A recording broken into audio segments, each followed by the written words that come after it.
নমস্কার। যুক্তি তর্ক সঙ্গে অর্কই আপনাদের স্বাগত। আপনাদের সঙ্গে আমি অর্কপ্রভ সরকার। ষষ্ঠবারের জন্য অধীর চৌধুরী কি বহরমপুর থেকে নির্বাচিত হয়ে লোকসভায় যেতে পারবেন? এই প্রশ্নটা কিন্তু অনেকের মনে আছে। অনেক রকম আলাপ আলোচনা ব্যাখ্যা বিশ্লেষণ চলছে। দেখুন, বহরমপুর লোকসভা কেন্দ্রটি প্রথম নির্বাচন থেকে 1980 সাল পর্যন্ত আরএসপির প্রবাদ প্রতিম নেতা ত্রিদীপ চৌধুরী, যাকে ডাকু চৌধুরী বলে মানুষ চিনতেন, তিনি প্রতিনিধিত্ব করেছিলেন। 80 সালে কান্দির মহারাজা অতীশ সিনহা সেই কেন্দ্র থেকে জেতেন। 84 সালে আবার কেন্দ্রটি আরএসপি ছিনিয়ে নেয় কংগ্রেসের কাছ থেকে, ননী ভট্টাচার্য জেতেন। তারপর প্রমথেশ মুখার্জি আরএসপির প্রার্থী হিসাবে জিতেছিলেন। সেই প্রমথেশ বাবুকেই 1999 সালে অধীর বাবু হারিয়ে লোকসভায় যান। তারপর টানা 5 বার তিনি বহরমপুর কেন্দ্র থেকে নির্বাচিত হয়েছেন। অধীর বাবু 1999 সালে প্রথমবার নির্বাচনে দাঁড়িয়ে 46% একটু বেশি ভোট পেয়েছিলেন। আর 2019 সালে 80,000 ভোটে তিনি জিতলেন। সেবার তার প্রাপ্ত ভোটের হার শতাংশের বিচারে 45.5%। কিন্তু 2004, 2009, 2014 এই তিনটে নির্বাচনে অধীর বাবু 50% বেশি ভোট পেয়েছিলেন। 2009 সালে প্রায় 57% ভোট পেয়েছিলেন। 2007 সালে প্রথম ইউপিএ রাষ্ট্রপতি হলেন প্রতিভা দেবী সিং পাটিল। Sonia Gandhi UPA chairperson. রাষ্ট্রপতির সঙ্গে ইউপিএর সাংসদদের পরিচয় করে দিয়েছিলেন সোনিয়াজি। প্রিয়রঞ্জন দাসমুন্সির সঙ্গে অধীর ঢুকলেন। তখন সোনিয়াজি প্রতিভাজিকে বলেছিলেন যে বাংলার বাঘ। অধীরের একটা রবিনুর ইমেজ ছিল এবং লড়াকু ইমেজ ছিল, এবং সেটা এখনো আছে। প্রথম জীবনে আরএসপি করতেন, তারপর কংগ্রেসের সঙ্গে যুক্ত হন। ডাকু চৌধুরীর খুব স্নেহধন্য ছিলেন। এবার অধীর চৌধুরীকে তৃণমূল হারাতে মরিয়া, কিন্তু স্থানীয় কোনো প্রার্থী না পেয়ে শেষ পর্যন্ত বিশিষ্ট ক্রিকেটার ইউসুফ পাঠানকে গুজরাট থেকে উড়িয়ে আনতে হয়েছে। 2019 সালে অধীরের বিরুদ্ধে লড়েছিলেন অপূর্ব সরকার, যিনি ডেভিড নামে পরিচিত, একসময় অধীরের ছায়াসঙ্গী ছিলেন।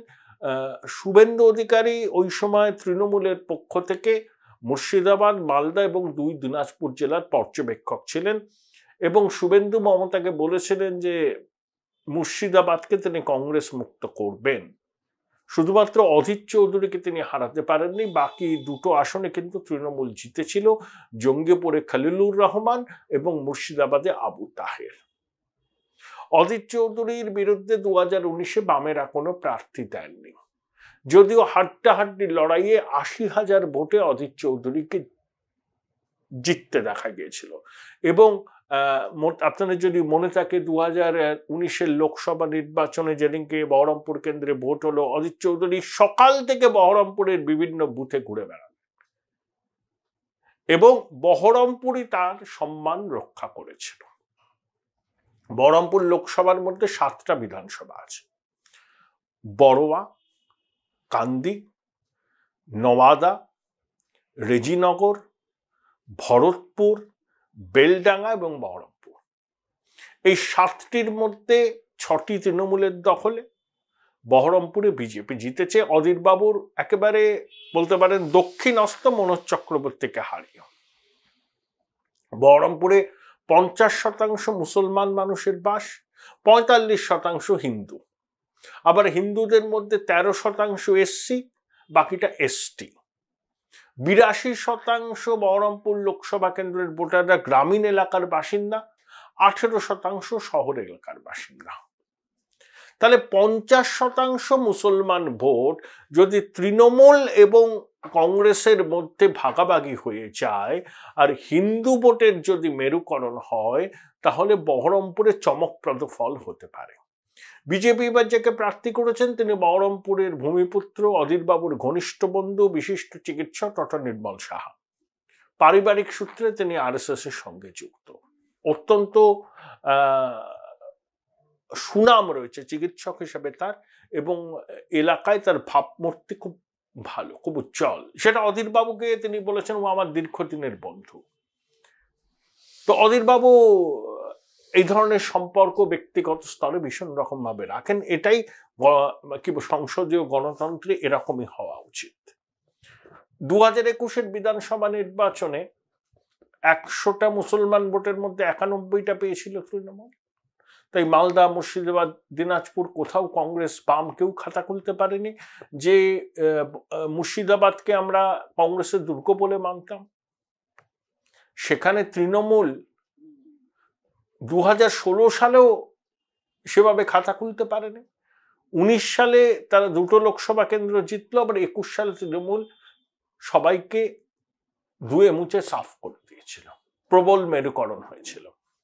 কিন্তু সেই মেরুকরণের আবহকে এখনো আছে। সাগরদিঘির উপনির্বাচনের ফলাফল চোখে আঙুল দিয়ে দেখিয়ে দিয়েছে যে মুসলমানরা আর 100টার মধ্যে 91টা ভোট তৃণমূলকে দিচ্ছে না।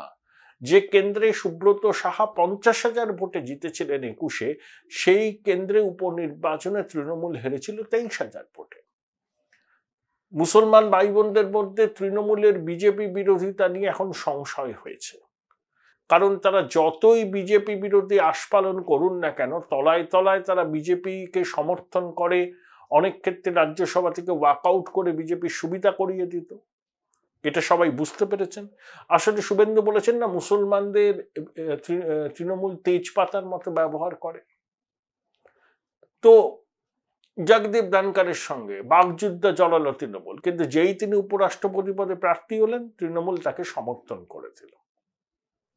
তাই মুসলমানদের মধ্যে একটা ধারণা হয়েছে যে তৃণমূলের বিজেপি বিরোধিতা অনেকটাই লোক দেখানো, আর কংগ্রেস এবং বামেদের বিজেপি বিরোধিতা মতাদর্শগত কারণে।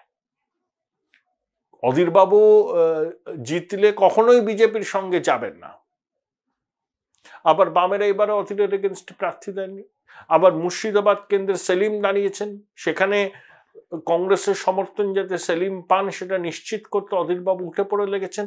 আবার বামেরা যাতে অধীরবাবুকে বহরমপুরে সমর্থন করেন সেটাও সেলিম বাবু এনশিওর করার চেষ্টা করছেন। তাই একটা কিন কন্টেস্ট হতে পারে যে মুসলমান ভোট ভাগাভাগি হলো, হিন্দু ভোটের মেরুকরণ প্রবল হলো এবং নির্মল সাহা জিতে গেলেন, হতে পারে, সম্ভাবনাকে উড়িয়ে দেওয়া যাচ্ছে না। তবে এটুকু বলতে পারি, তৃণমূল ওখানে জিতবে না। অধীরবাবু জিতবেন না নির্মল সাহা জিতবেন সেটা এই মুহূর্তে বলা সম্ভব নয়, কিন্তু লড়াইটা মূলত হবে অধীরবাবুর সঙ্গে নির্মল সাহার। কারণ অধীরবাবু বহরমপুরের ভূমিপুত্র, 25 বছরের সাংসদ, এলাকার মানুষের সুখ দুঃখে থাকেন, এবং ডক্টর নির্মল সাহাও প্রতিষ্ঠিত চিকিৎসক, ভালো মানুষ, এলাকার মানুষ, ভূমিপুত্র। তাই লড়াই এবার অধীর চৌধুরীর সঙ্গে ডক্টর নির্মল সাহার।